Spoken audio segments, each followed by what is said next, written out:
Hello children, welcome to AIMS India online classes, biology session, organization in life, organization living beings. We have been discussing about the formation of organisms and the animal tissues we have completed, and we enter into the plant tissues. In the plant tissues, we have completed the ground tissue, the basic tissue. What are included in the ground tissue? Ground tissue is made up of parenchyma, collenchyma and sclerenchyma, and we have studied about these three tissues. Let us proceed further. In the today's class, part 6, organization in living beings. Okay children, get ready. Plant tissues, complex permanent tissues. Simple permanent tissues we have completed, that is parenchyma, collenchyma and sclerenchyma. Now complex permanent tissues, they are also called as vascular tissues, or they are also called conductive tissue. Why they are called complex permanent tissues means, in the simple permanent tissue only one type of cells are present. Entire tissue is made up of only one type of cell. But in complex permanent tissue, different types of cells combine together to form a complex tissue. It is also called vascular tissue. Why it is called vascular tissue means, it is present in the internal parts of the plant and helps in the transport. Okay, just like blood in the animals called as a transport tissue, in plants it is called vascular tissue. It is also called conductive tissue. It conducts water, minerals and food materials, hence it is called conductive tissue. So the vascular tissues are specialized to transport food and water and minerals. They consist of long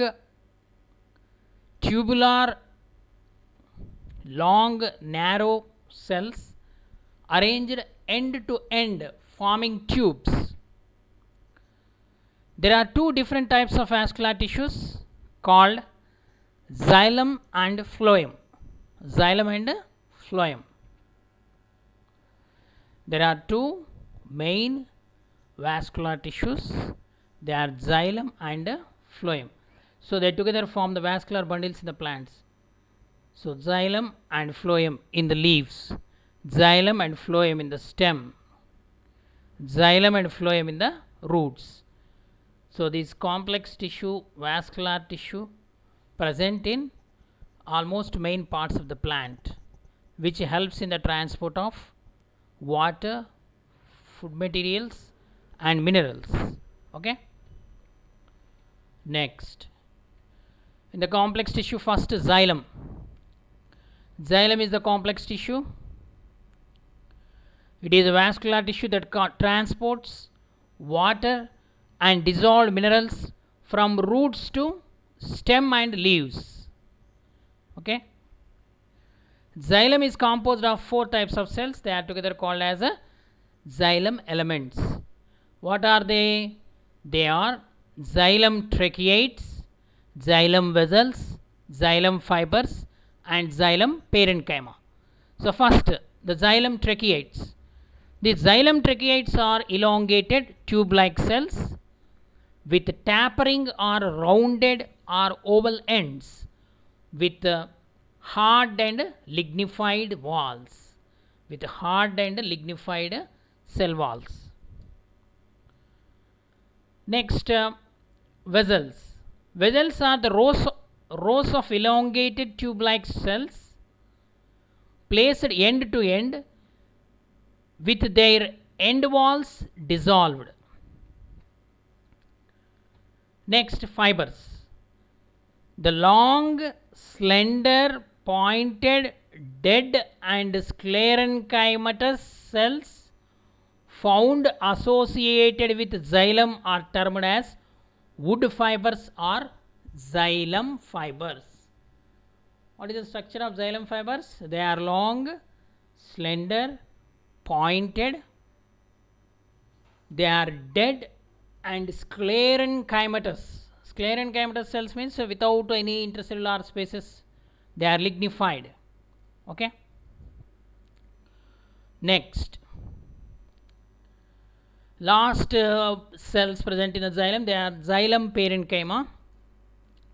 These are living parenchymatous cells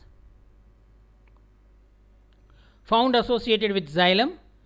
They are known as wood parenchyma or xylem parenchyma.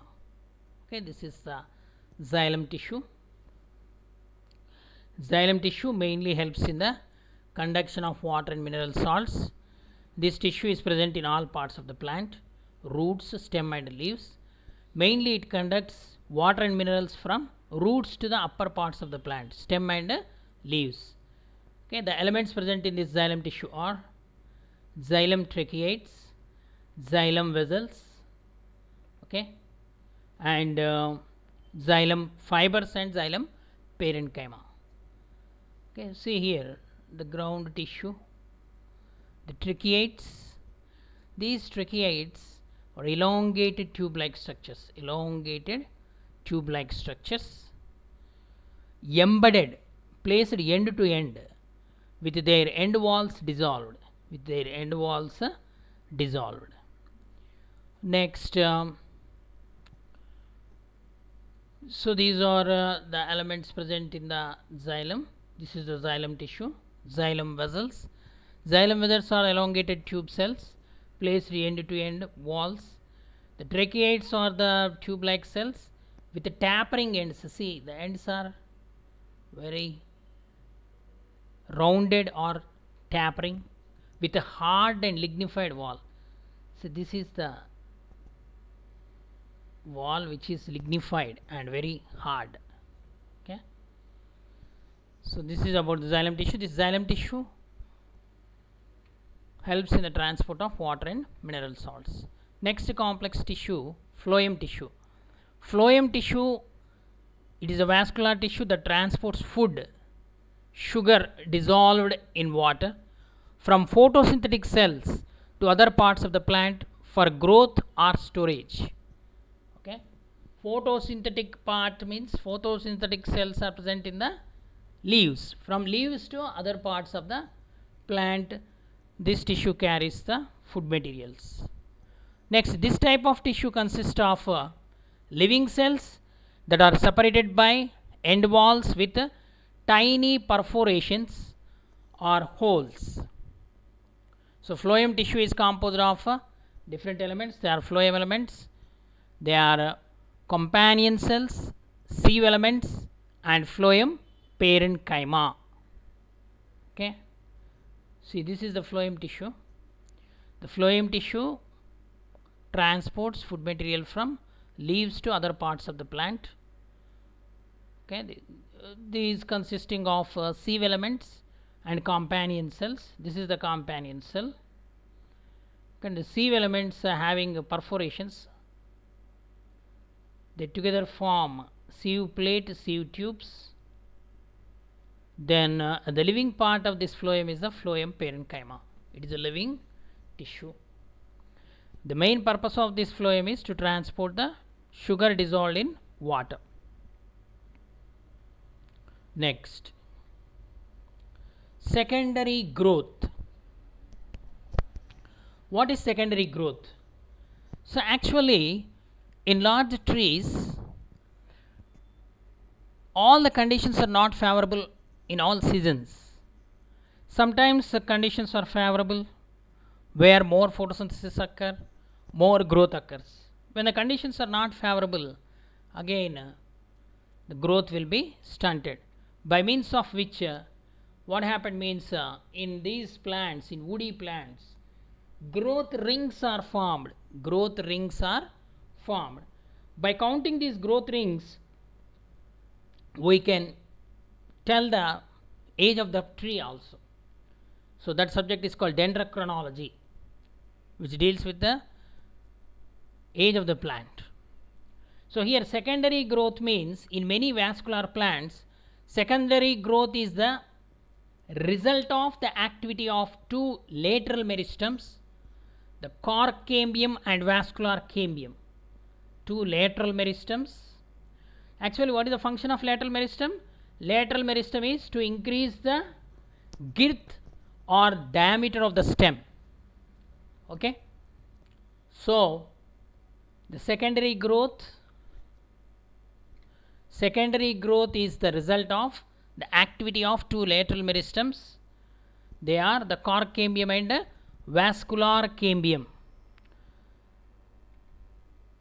Arising from the lateral meristems, the secondary growth increases the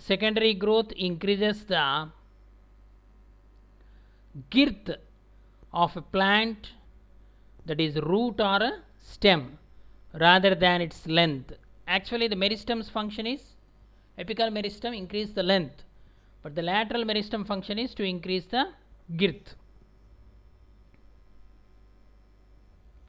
The two types of secondary meristems are both named cambium, cork cambium and vascular cambium. What is cambium actually? The cambium is the structure which is present in the vascular bundles. Actually, in dicots it is present. So, xylem, phloem, they are separated by this cambium. That's why it is called as vascular cambium. Vascular cambium. The cork cambium, it is present in the mature old parts of the plant. Okay, it's a dermal tissue.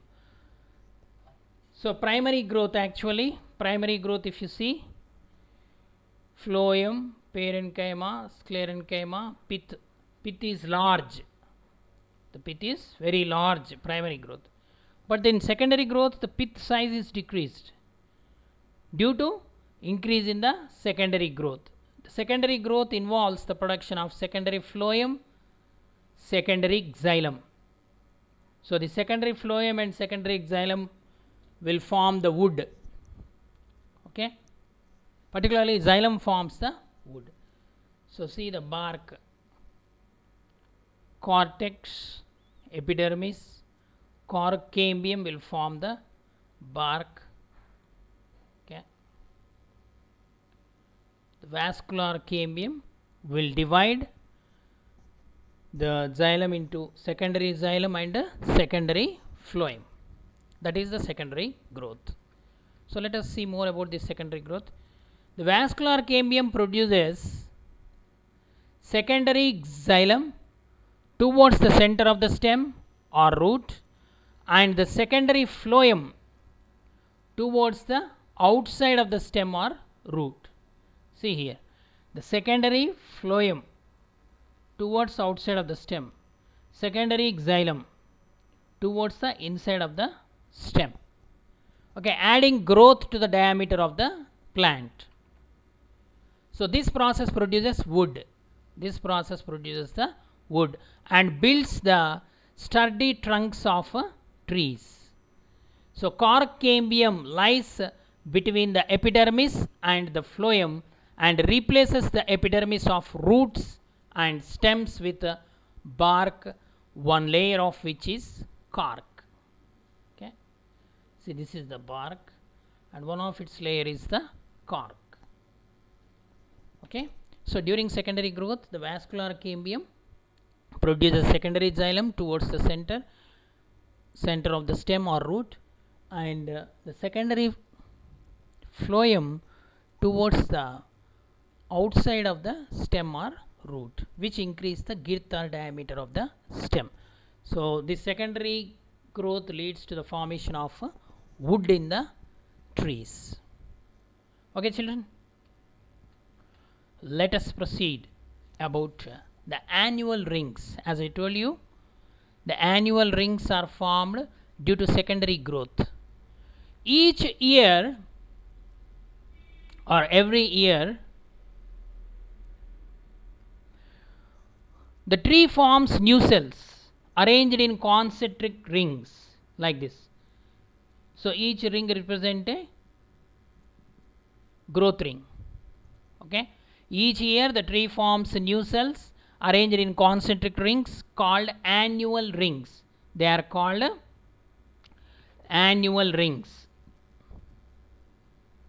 or they are also called annual growth rings. These annual rings shows the account of wood produced during one growing season. Okay. So each year the cambium layer produces a layer of xylem, that is secondary xylem, the vessels of which are large and thin walled in the spring, and smaller and thick walled in the summer season. Okay, creating a contrast between the rings. Okay, see here it's a large rings are present, small rings are present. Okay, so here the concentric rings are formed when the conditions are favorable. Okay, when the conditions are favorable, the cambium layer produces a layer of xylem, and the vessels of which are large and thin walled in the spring season, because conditions are favorable, and smaller and thick walled in the summer. Some drought conditions are there, creating a contrast between the rings. That's why the two types of woods are formed: sapwood and heartwood. Sapwood and heartwood. Sapwood is formed during the summer, and heartwood is formed during the spring season. Okay, one is thick walled and one is thin walled. Okay, children, hope you understood the lesson. Thank you for watching our video. Please subscribe our channel and press the bell icon for receiving latest updates.